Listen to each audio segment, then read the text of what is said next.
Good afternoon everyone, it's the Racing Blogger here, yours truly, doing a Newbury preview now. Some cracking racing at Newbury on Friday and Saturday. If you're not going, you've got to ask yourself why. Thistlecrack, the Hennessy, it's nail-biting stuff. Anyway, I've done a bit of form research, trying to sniff out some of that value that you all love so much and get ahead. The 12.50 at Newbury is a 2-mile novices handicap chase. Now, JP has 3 horses entered, and I can only really see one of them having a really big chance. For good measure, he's a 3-miler running over 2 for Philip Hobbs. Can't be having him. Protect the Floors, sure he's not going to line up. Ran appallingly 4 days ago. Hell's Kitchen, won over 2.5 miles at Newbury, was second next time out. Second run over fences, he ran behind River Wild over at Uttoxeter where he pulled too hard. I think dropping back in trip's going to help this horse. A nice long galloping track. Harry Fry's in really good form. I'm a big fan of Hell's Kitchen in the 12.50. The 150 at Newbury's a 2.5 mile novice chase. It's a grade 2 and it's a decent contest with horses like Modus, Adrian the Point, Willoughby Court and Yanni Yanworth. Now the vibe on social media at this stage is everyone's out to get Yanworth, which I can't understand. He over jumped at Exeter, he knuckled on landing and basically slithered. He just jumped it too well. It was a really weird fall. The horse didn't deserve that. I was quite impressed with the way he completely hacked all over Stern Reuben prior to that. I think Yanworth is going to take the beating. Willoughby Court for Ben Pauling jumped appallingly at Huntingdon. I don't know how Nico de Bonville stayed aboard. If he makes those kind of mistakes at Newbury with these stiffer fences, I can't see him staying on board. Willoughby Court's got a lot to learn about the game, which he could well do. He's a novice and is entitled to improve and learn a bit. Modus, he's going to have to give £5 away. Does he have the class? Yes, sure he does. But will JP have 2 of them lining up? I highly doubt it. I think Yanni Yanworth is the one to beat. The 225 is a 2.5 mile handicap chase and it's a decent contest, as you'd expect with £31,000 first prize money. The horse that stands out to me at this stage is Venetia Williams' horse. Now Venetia, she's an absolute master at plotting these horses up. This is an impressive horse who ran over course and distance last time, winning a good handicap, beating Henry Parry Morgan.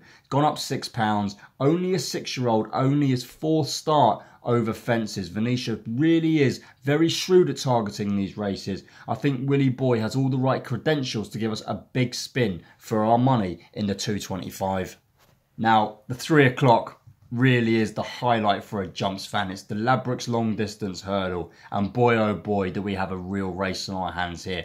Thistlecrack versus, you know what I mean, Harry. I can't have anything else in the race. I can't even fathom anything else in the race. It's a pure 2-horse race. Now, quite simply, you know what I mean, Harry has to give £6 away to Thistlecrack. We all know if Thistlecrack's on a going day, if he's 100% straight, even if he's 95, he's going to win. He won this race back in 2015. He won the King George as a novice in a canter. He's the real deal. He dominated the division over 3 miles of staying hurdling division prior to going chasing and picking up that unfortunate injury. Reports from the Colin Tizard yard are the horse is back to his brilliant best. I can only see one outcome here. That's Thistlecrack looming up to his rivals and Tom Scudamore gives him a crack. Thistlecrack shoots clear up the straight. You know what I mean, Harry is left lurking behind. I think the crack is back. I'm hoping to see a majestical performance from Thistlecrack in the 3 o'clock. The 3 o'clock at Newbury on Friday is a 3-mile handicap hurdle, and again it's a very, very competitive race. The weather may obviously change by the time I've made this video to what happens on Friday, so don't hold me too accountable. But the horse I like at this stage is Philip Hobbs' horse, Hello George, who ran a cracker on his comeback up at air on heavy ground behind Chris Spin. Stayed on really resolutely. One thing we know about this horse is he's going to stay. Hosed up over 2.5 miles at Newbury. He's gone up in the weights. He won off a 121. He's off a 133.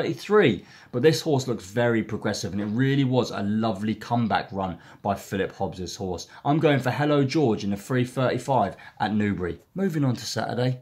Saturday's opener kicks off with a really good 2-mile mares listed race, and Fergal O'Brien seems to hold all the keys to this race. Cap Solelli, she won 3 bumpers in a row last year, including a course and distance win at Newbury. She came out this year, she was punted very heavily from the Fergal O'Brien yard, who are shrewd operators. Over course and distance 2 miles, she hammered Countista for Nicky Henderson by 7 lengths. She seems to be the real deal. She seems to have a huge engine. Paddy could have pushed the button that day and won by 27 if he chose to. I can't see defeat for Cap Solelli on Saturday in the opener at Newbury. No idea what the price is going to be at the moment. I am predicting on Blogsy's tissue about 5 to 4. The 120 at Newbury is a Sir Peter O'Sullivan 2 mile 6 handicap chase, and I like this sneaky looking bottom weight. Lucinda Russell, Derek Fox, Forrester's Ageless. Now, I've been backing this horse since it came over from France. It's only a 6-year-old, but I've had a good few wins off of this, including last time over at Hexham, where he won really well. It's gone up £6, pulled away from Shine Away, and I think, the horse is still very young and there's a lot more to come. I'll be backing Forrester's Ageless, which won't mind any rain at all, in the 120 at Newbury. The 150 at Newbury is a 2.5 mile handicap hurdle, and I like the look of Jabulani here for Nigel Twiston-Davis. Ultra impressive. Last time out at Lingfield over 2 miles 3. One with any amount in hand. Gets in here off a 127s, available to back at 11 to 1. Not a confirmed runner, as this horse has 3 entries at the moment. However, I think this is probably likely to be the main target. I was really impressed with Jabulani last time. A big, strong, powerful galloping horse. Newbury should be ideal. The horse is in red hot form. Nigel's horses are running well. Jabulani in the 150 at 11 to 1. The 225, hopefully it's redemption for all of us. This horse has cost me an arm and a leg. Highbridge for Ben Pauling. I thought he should have won last time out behind Elgin. Got blocked in, had nowhere to go, got squeezed. Young Alex Ferguson on board, claiming the 7. Hopefully he can steer Highbridge to victory. He's been well punted. I've backed this already each way at 8 to 1. The money's come. He's now trading at 6 to 1. There may be 4 places on the day with some of the firms. He's a course and distance winner, Highbridge. You ran fairly well behind Lebec in the Supreme. A bit outclassed, but off a 145 with Alex's claim, it's coming down to 138. I do like Highbridge each way in the 225. The 3 o'clock. We all remember the Hennessy, but it's now called the Ladbrokes Trophy Chase. Denman romping to victory with Sam Thomas on board carrying 11 stone 12. What a performance from the tank. This is a really fascinating race with Coney set to shoulder top weight off a 165. Can the old boy win it? In my opinion, no. Moving on to Total Recall, he's gone up £18 for that romp at Limerick. You kind of have to think it's a whopping burden, but at the same time, he's only racing off a 10 stone 8. He could still have a few more pounds in hand. Total Recall, he isn't for me. The horse I like in the Hennessy is Colin Tizard's horse, Royal Vacation. Now, let's not forget, this is a horse that won a Group 1, admittedly Grade 1, by the unfortunate fall of Mike Bite. But he went on to frank that form by winning at Cheltenham. Didn't run too great last time out on his prep race over 2 miles 3 at Wetherby. But I think stepping back up in trip with that run underneath him, Royal Vacation, available to back at 16 to 1 for Colin Tizard, who won this race last year with Native River, has to be a fairly good each way play. And I'm sure on the day, you're probably going to get some firms going a crazy 6 places each way. I do like Royal Vacation. I think he's been lined up for the race. Got dropped £3 since that run at Wetherby. I think Royal Vacation at 16 to 1 could be the one. Who do you fancy for the Ladbrokes Trophy Chase? Skipping over to Newbury for the fight in 5th, Bouvardere makes his comeback for Nicky Henderson, the champion hurdle winner. It really does look like a schooling session. He's only got Irving to beat, who proved to be very disappointing at the back end of last year.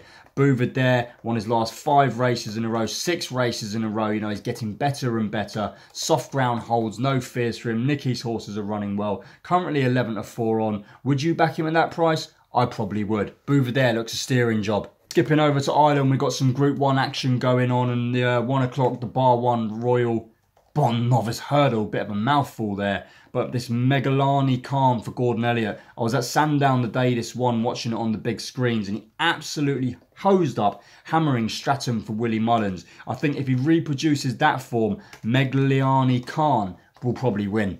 The Hatton's Grace hurdle's a fascinating contest with Apple's Jade now staying at home to take on Nichols Canyon. She's a great mare. She's going to receive the £7 allowance, but you think Nichols Canyon would have her card marked. He's a seriously high-class horse. Won the Stayers last year. Got touched off at Punchestown in an epic battle with, you know what I mean, Harry. I think if Nichols Canyon is 100% wound up, he's probably going to take the beating. Apple's Jade will probably have to place the runner-up. Finally, one of the most promising novice chasers, Death Duty, set to run over 2.5 miles in a Group 1, the Dreamore Novices Chase. Done nothing wrong this year. absolutely ultra impressive, dropping back to 2 mile 2 at Punchestown last time out. Showed a lot of speed. This is a big, powerful, imposing horse who's just going to continually get better with age. I think if Death Duty jumps around safely, he's going to be the one to beat. It truly is a fantastic weekend of racing, top quality action at Newbury and Fairyhouse. The banker of the week, I'm a big fan of this Fergal O'Brien mare running on Saturday in the opener, Capsulelli. Looking forward to seeing Bouvedere, probably just going to have a schooling session, but he should win fairly easily. Barring those two there, quite excited to see the Ladbrokes Trophy. It's a real quality renewal, and one of the sneaky ones, the horses that I mentioned before, well, you already know what they are, but obviously I think this Friday it's all about seeing the wonder horse Thistlecrack back. Fingers crossed the crack returns in emphatic fashion, and I hope to see Tom Scudamore give him a little tap and he just takes off. See you all at Newbury from Blogger.